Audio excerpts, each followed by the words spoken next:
JST test preparation आप कैसे कर सकते हैं जूनियर साइंस टीचर बीबीएस 14 की पूरा सिलेबस जो है ना क्या आपको आने वाला है और कौन कौन से इंपॉर्टेंट जो आपके एमसीक्यूज है आपके सिलेबस के अंदर आएंगे, तो वो सारी चीजें पूरी टेस्ट की प्रिपरेशन इंशाल्लाह अगर ये वीडियो आप कंप्लीट देख लेते हैं तो इंशाल्लाह हो जाएगी। और सिर्फ सुनना नहीं है, उन चीजों के ऊपर इंप्लीमेंट भी करना है, क्योंकि इस वीडियो के अंदर मैं आपको कंप्लीट जो है ना जेएसटी की पूरी जो है ना वो प्रिपरेशन देने वाला हूँ, वही जो है ना सब्जेक्ट्स देने वाला हूँ, वही चीजें देने वाला हूँ, कैसे आप जो है गेन कर सकते हैं, क्या क्या चीजें आ सकती हैं, किन चीजों की आपकी तैयारी करनी चाहिए ताकि आपकी टेस्ट जो है ना वो पास हो पाए। और टेस्ट तो आप लोगों को पता है ईद के जो है ना वो बाद होने वाली है, ठीक है जी। तो अब बेसिकली चलते हैं लैपटॉप की स्क्रीन पे, वहां पे सारी चीजें हम जो है डिस्कस करते हैं और उसके बाद वहीं पे ही आपको जो है ना उन्हीं चीजों का अल्टरनेटिव बताऊंगा कहां से कैसे प्रिपरेशन आप कर सकते हैं।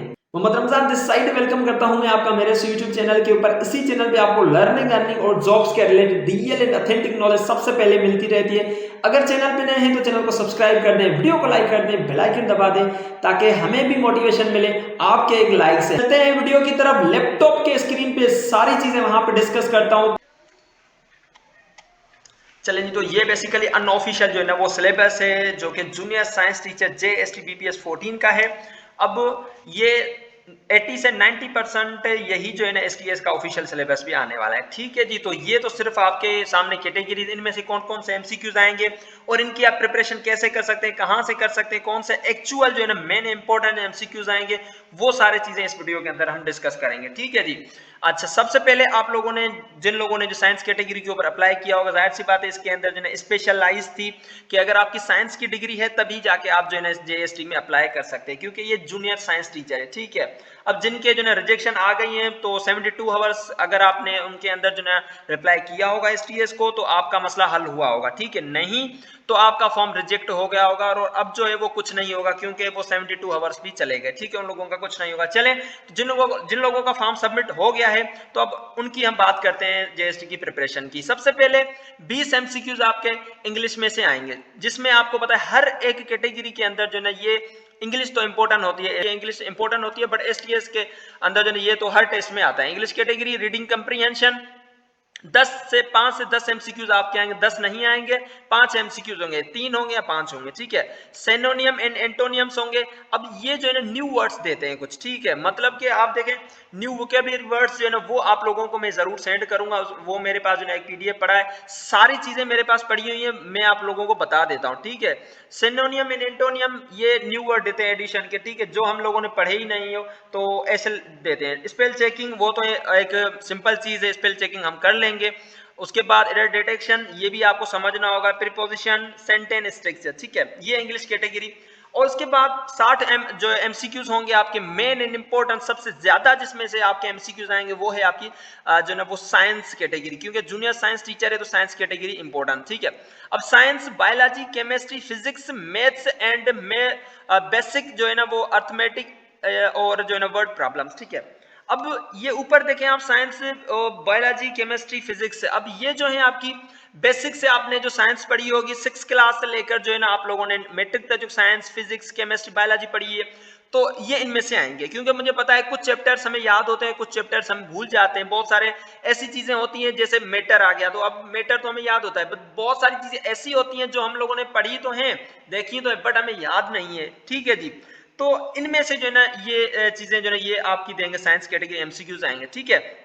ये मेरे पास भी पीडीएफ जो है ना वो पढ़े हुए हैं, साइंस के पीडीएफ एवरीडे साइंस का अलग से पढ़ा हुआ है और मैथमेटिक्स का अलग से पढ़ा है और इंग्लिश का अलग से पढ़ा हुआ है। इसके साथ करंट अफेयर, ये जीके जो आपकी कैटेगरी है जिसमें 20 एमसीक्यूज आएंगे, तो करंट अफेयर्स का भी मेरे पास है और आपकी वर्ड नॉलेज भी है, पाकिस्तान अफेयर भी है, जनरल नॉलेज, ये 2 सब्जेक्ट्स अलग हैं, ठीक है।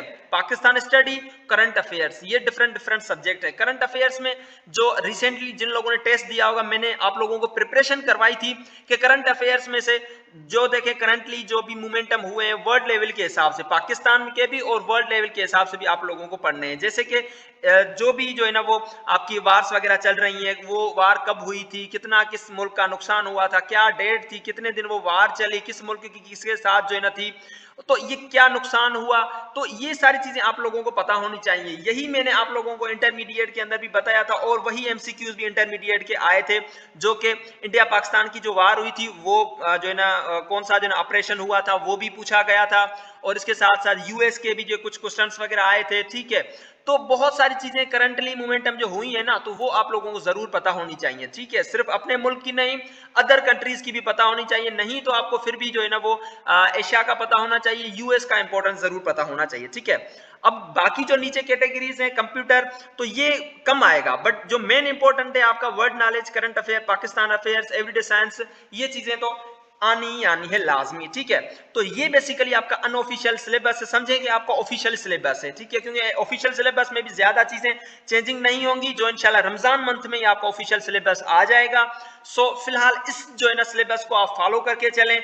अगर आप अभी भी कुछ दिन हैं, ताकि आपकी अच्छी प्रिपरेशन इस टाइम के अंदर हो जाएगी, अगर आप टेस्ट जो है ना वो पास करना चाहते हैं। अगर गवर्नमेंट ने इंटरव्यू पॉलिसी खत्म कर ली इसके अंदर, तो बहुत ही जबरदस्त हो जाएगा। तो फिर जिन लोगों ने टेस्ट पास कर ली, तो वो डायरेक्टली उनको जो है वो जॉब मिल जाएगी, ऑर्डर मिल जाएगा, तो आपको इंटरव्यू पॉलिसी नहीं होगी, ठीक है। बट फिलहाल नॉट कंफर्म, फिलहाल आप अपनी टेस्ट के ऊपर फोकस करें, ठीक है। ये सारी चीजें अब कहां से आपको मिलेंगी, अब इनकी आप तैयारी कैसे कर सकते हैं, ये सारी चीजें आप लोगों को मेरे जो है ना व्हाट्सएप नंबर के अंदर मिल जाएंगी। आपको पेड पीडीएफ है, जो कि इस व्हाट्सएप नंबर के ऊपर आप मुझे मैसेज करेंगे, सर पेड पीडीएफ हमें चाहिए, ठीक है। मुझे मैसेज करें, जो लोग सीरियस होंगे सिर्फ और सिर्फ वही लोग मुझे मैसेज करें। ज्यादा कोई फीस नहीं रखी हुई, सिर्फ और सिर्फ 300 जो है ना उसकी फीस है, ताकि सीरियस होकर आप पढ़ें। सीरियस लोग ही मुझे मैसेज करेंगे। हर एक सब्जेक्ट का जो है अलग अलग से मेरे पास पीडीएफ पड़ा है, जिसके अंदर हजारों जो है ना वो एमसीक्यूज हैं।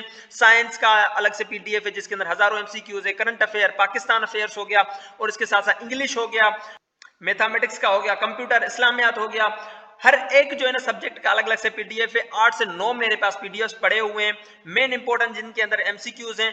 अभी जाएं, मैसेज करें, ज्यादा फीस नहीं है, मुझे पता है जितनी आप अफोर्ड कर सकते हैं, 300 मैंने उतनी ही रखी हुई है, ठीक है जी। सीरियस लोग मुझे इस नंबर के ऊपर व्हाट्सअप करें, इंशाल्लाह best wishes from my side. अगर आप इन्हीं जो है ना वो पीडीएफ को फॉलो करके चलेंगे, तो इंशाल्लाह आपकी टेस्ट 110% जो है ना आप पास हो जाएंगे। बाकी मिलते हैं अगली वीडियो के अंदर, तब तक के लिए अपना रखें ख्याल, मुझे दें इजाजत, अल्लाह हाफिज।